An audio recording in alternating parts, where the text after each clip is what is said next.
Terre qui a été gérée par son ancêtre Baron Célie. Vous avez peut-être connu le marquis. Le marquis, c'était son grand-père.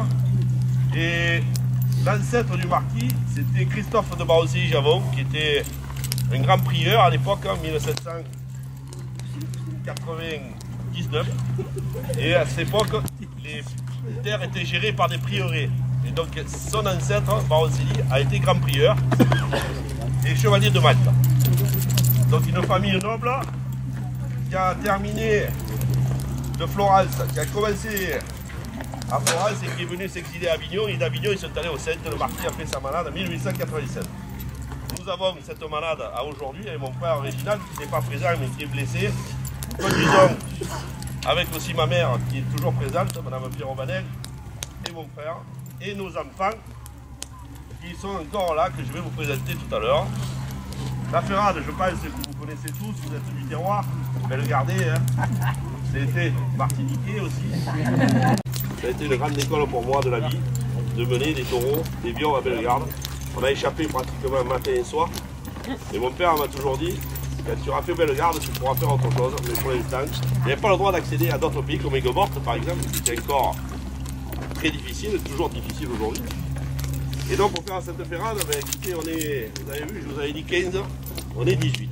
Vous voyez, magnifique. Magnifique, avec une météo. C'est ça, c'est Michel qui est célibataire, c'est ça Cédric?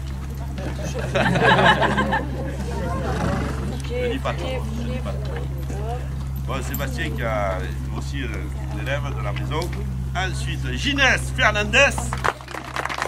On a toujours une petite avantage parce que ça n'a pas le chauffeur, hein, on est emmerdé. Hein. C'est le but. Et Ginès, tu veux faire une démonstration à la queue, tu m'as dit ça? Ah, on verra ça. Ensuite, Thomas Chapuis qui est de Trégon. Voilà, lui, il a transfert. Et Thomas monte depuis 4 ou 5 ans avec nous, il a été chez Renault, Minuza.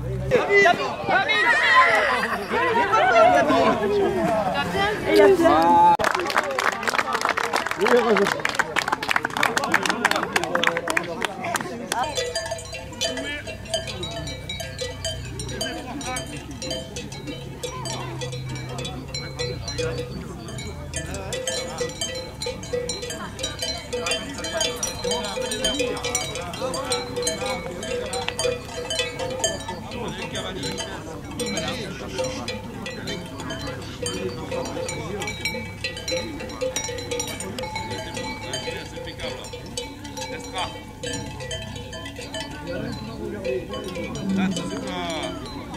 Ça a été bon de le clôturer.